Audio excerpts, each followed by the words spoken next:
The rain hadn't stopped in 3 days, and neither had the ache in Evelyn's chest.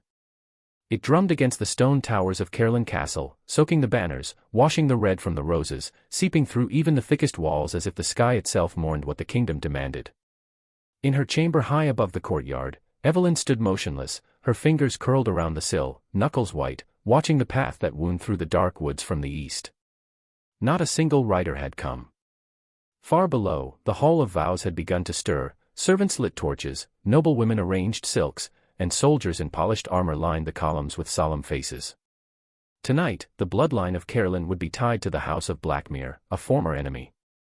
A union forged not by love but by treaty. A contract written in fear and desperation. Her ivory gown shimmered in the candlelight like crushed pearls. It fit her too tightly, laced up her spine as though to hold her together, as though the moment it loosened, she would fall apart. Mira, her loyal handmaid since childhood, moved silently behind her, weaving silver pins into her long brown hair, her fingers trembling only slightly. Neither spoke. They hadn't needed to for weeks. The wind howled against the shutters. Evelyn turned from the window and stared at the mirror. Her reflection looked like someone else's daughter. Her eyes, too wide, too hollow. Her lips, too obedient. Outside the chamber door, footsteps passed and voices murmured. Soon the king would call for her. Soon her fate would be sealed with a ring fashioned not from love but from compromise. Her throat tightened as her thoughts turned to him. Not the man waiting at the altar, but the one who had never left her heart. The one whose name she had not dared speak since the rebellion was crushed. Since the walls of the court had grown colder. Corwin of Elden Reach. The boy who had once stolen bread from the kitchens with her. The men who had ridden beside her in secret hunts, his laughter echoing in the woods. The duke who had looked at her like she wasn't just royalty, but real. She had not seen him since her father's decree. Since the parchment arrived declaring her hand would belong to Sir Caelin of Blackmere, the traitor whose rebellion had almost broken the realm. A man spared only because his soldiers still held the southern garrisons, a threat her father could no longer afford to challenge. Peace, they said. A political solution, they insisted. A royal wedding to unite the kingdom once more. She had not cried in front of anyone. Not once. But now, as her fingers trembled at her sides and the mirror wavered in her vision, she felt the walls inside her begin to crack. Then came the knock. Soft. Deliberate. She froze. Don't, she whispered to no one. Her heart pounded like a war drum. Please. But her feet moved before her mind caught up, and her hand reached the iron handle. The door opened. Rain spilled into the corridor beyond, and there he stood. Soaked to the bone, his dark cloak clinging to his shoulders, his hair matted, his eyes, gods, those eyes, fierce and exhausted, like a man who had ridden through the storm just to say goodbye. Say the word, Corwin breathed. And I'll take you from this place tonight. I swear it, Evelyn. I'll ride with you beyond Caerleon, beyond every border, to wherever they will never find us. She stared at him, the air trapped in her lungs. He had always been bold, reckless. But now there was desperation in his voice, something raw and terrible.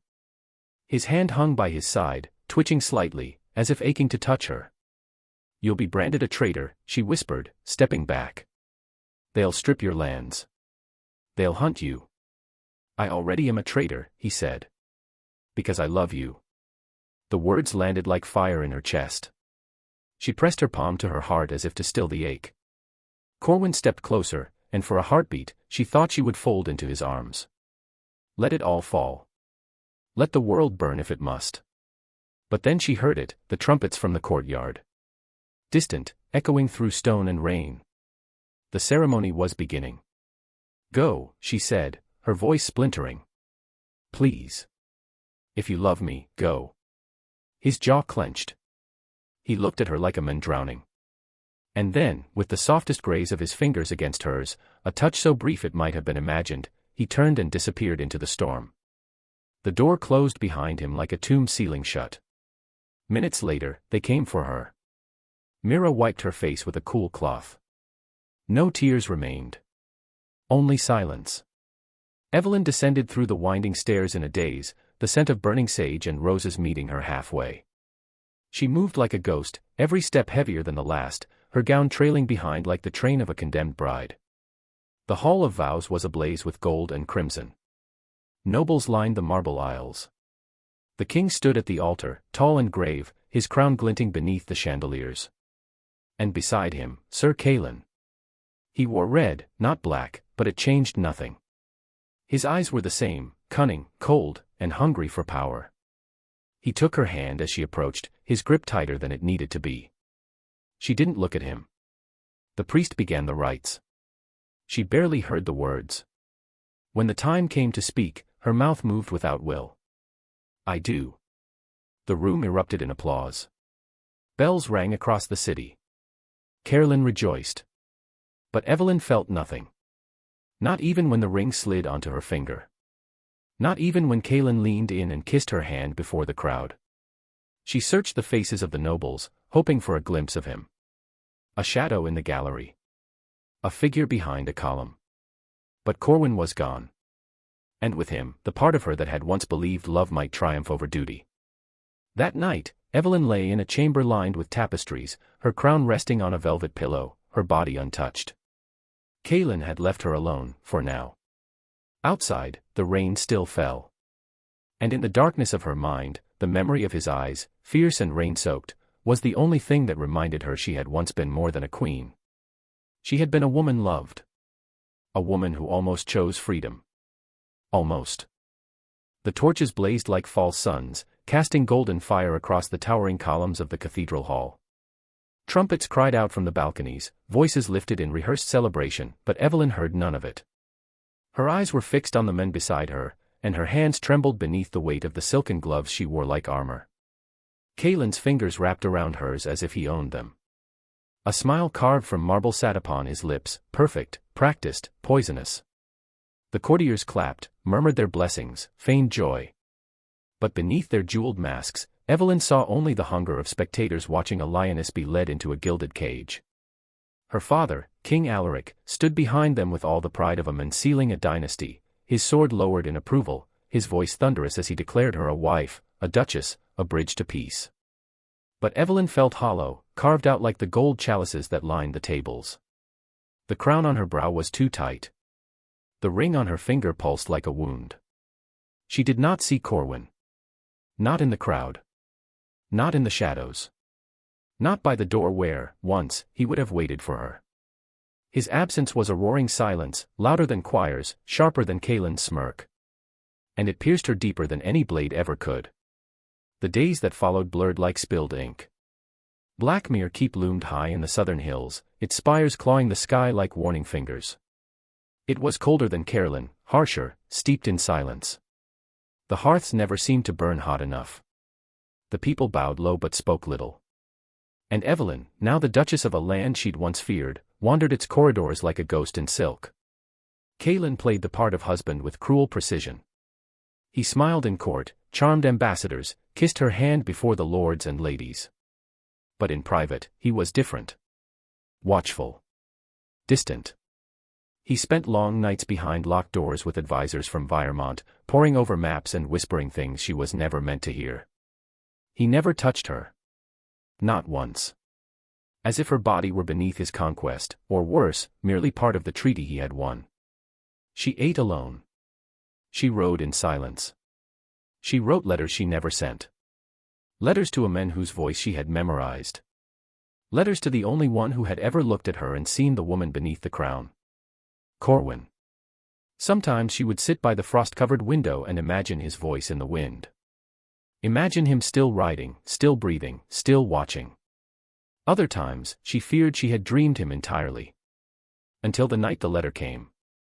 It was late, and the fire in her chamber had burned low. The moon hung heavy over the keep, casting pale light across the cold stone floors. She heard the faint sound of boots in the corridor, soft as breath. Then silence. When she opened the door, the corridor was empty. Except for a dagger. It was driven deep into the wood of the doorframe, a parchment folded neatly around the hilt. Her heart skipped. She knew the seal before she touched it, the Raven of Eldenreach. With shaking hands, she broke the wax. Asterisk I've seen the rider near your cliffs. He bears messages not meant for your ears. Meet me by the old shrine, before Carolyn forgets who you are, asterisk. See. She read it 3 times before daring to believe it was real. She didn't wait. Didn't think. She cloaked herself in fur and darkness, slipped from the keep with only a single torch, and rode hard through the sleeping countryside. The wind clawed at her face. The trees groaned under the weight of frost. Her breath turned to mist with every gasp, but her blood burned hotter than ever. The shrine stood like a broken tooth in the forest, twisted with ivy, stone angels weeping through cracks of moss and time. And there, beneath the crumbling archway, he waited. Corwin. Older now. Leaner. Worn like weathered oak. His cloak was patched, his boots scuffed from roads without names. But his eyes were the same. Sharp, thundercloud gray, and full of everything she'd lost. She slid from her horse and approached as if in a dream. I shouldn't be here, she whispered, voice cracking. No, he said, stepping forward, but I had to tell you. He pulled something from inside his coat, a folded map, stained and torn. He pointed to the southern borders. Kaelin's riders travel to Viremont by night. He meets with lords loyal to the old rebellion. He swears fealty to their banners in secret. He plans to take Carolyn once your father grows weak. Evelyn staggered back. He'd risk open war again. Corwin's voice dropped. He never stopped. The ground beneath her seemed to sway. The trees leaned in. Her breath came shallow, too fast. I married a traitor to stop a war, she said bitterly. And all I did was give him a throne. Corwin stepped closer, his voice gentler now. Leave him. Come north. The king will call it betrayal, let him. Let the whole damn court curse us. But I will not watch you fade into silence for a man who plots in shadows. She looked up at him, eyes wide, throat raw. And what would we be, Corwin? Runaways. Scandal. Lovers whispered about behind closed doors. He reached for her, slowly, as if afraid she would vanish. We would be alive. His fingers brushed her cheek. She leaned into it like a drowning woman reaching shore. For a moment, time bent. No throne, no crown, no Kaelin. Only the rhythm of their breath. But it didn't last. By the time she returned to Blackmere, the keep was awake. Candles burned in every window. Her horse was taken before she could dismount. Kaelin stood in her chamber, the fire crackling behind him, casting tall shadows across the walls. In his hand, he held a scrap of parchment. Her blood ran cold. The seal was broken. You've been busy, he said, voice quiet, too quiet. And careless. He held up the letter, letting it flutter like a falling leaf. The look in his eyes was not anger. It was calculation. I thought, he continued, stepping closer, that I'd married a frightened girl. But now I see, you're far more dangerous. Evelyn didn't speak. She couldn't. Her mouth was dust. You rode to him, Kaelin said. You heard the truth. And now, you must choose. He tossed the letter into the flames. It curled, blackened, turned to ash. You're mine, Evelyn, he whispered. By law. By crown. But if you ever defy me again, it won't be a letter I burn. He left her standing there, shivering, the scent of smoke thick in her lungs. But in her chest, a different fire began to rise. Not fear. Not grief. Resolve. You met him, Kaelin hissed, his voice curling through the chamber like smoke. And now I know what burns in your traitorous blood. Evelyn didn't flinch. She stood in the middle of the room, hands at her sides, spine straight as the banners of Carolyn. Her breath came slow, steady, not from calm, but from years of learning how to survive beneath a crown. Her gown trailed behind her like ice, her expression carved in stone. Do what you will, she said, her voice like winter wind. But you'll never command my heart. Kaelin's face twisted, his mask of civility falling like shattered glass. He turned and struck the edge of the hearth with the heel of his boot, sending embers leaping into the air. Sparks crackled, wild and red. You are my wife, he growled, fire reflecting in his eyes. And soon, the throne will be mine, whether you kneel or burn. The words stayed in the air long after he stormed out, slamming the door behind him so hard the walls shuddered. Evelyn stood in the ashes, alone, her pulse drumming behind her ribs like a warning bell. That night, the first flames erupted from the stables. The screams of horses split the silence. Guards shouted, bells rang. By the time Evelyn rushed to her window, thick smoke curled through the courtyard like a serpent, coiling around towers and battlements, blotting out the stars. Fire bled through the sky, painting the stone crimson. Whispers followed faster than the flames. The Duke of Eldenreach had returned. Corwin's name passed from mouth to mouth like lightning through a dry forest. Some said his riders were seen at the border. Others swore they heard his black banners had risen in the north again, that the Oathbreakers were rallying. Rebellion, they whispered. War reborn. By morning, Caelan's voice echoed through the great hall like a blade drawn in vengeance. War was declared on Eldenreach. On the Duke. On the past. Evelyn's fate was sealed without a word spoken to her. The tower became her prison. Iron locked the doors. Guards stood beneath her window. Meals were delivered and never touched. The world turned below her like a wheel she could no longer slow. The sky grew gray. The smoke never stopped rising. But Evelyn was not alone. Mira came in silence, like a shadow at dusk. She slipped through cracks no one knew existed, carrying not food or comfort, but news. The Blackmere garrison had begun to march. Corwin's lands would burn next. The king had not yet intervened. And Caelan. Caelan had sworn blood. He will kill him, Evelyn whispered as she clutched the edge of her bed, her nails biting into wood. He'll scorch Eldenreach to prove his worth to the crown. Mira knelt beside her. Then don't let him. The plan was as reckless as it was desperate. At midnight, beneath a veil stitched from mourning lace, Evelyn walked through the halls as if a ghost. Mira's cloak shielded her face, her trembling frame hidden beneath layers of noble silk. At the stables, an old mare waited, breathing mist into the cold night. No guards stopped her. No one looked closely at the Duchess anymore. She rode without rest, through forest and rain, through fields churned by bootprints and frost. The air tasted of war. Villages were empty. Roads deserted. She passed the ruins of old keeps, their stone blackened by fires long forgotten. She rode harder. By the time she reached the cliffs of Eldenreach, her hands bled from holding the reins. He was there. Of course he was. Standing on the edge of the world, his cloak snapping in the wind, his eyes on the sea that had shaped him. His back was to her, yet as she dismounted, he turned, as if he had known she would come. As if his soul had felt her approach long before her voice could reach him. Evelyn ran, the wind tearing at her cloak, her breath ragged. He means to burn you down, she said, voice breaking. Corwin didn't blink. Then let him try. He pulled her close, his arms closing around her like armor, his forehead pressed to hers.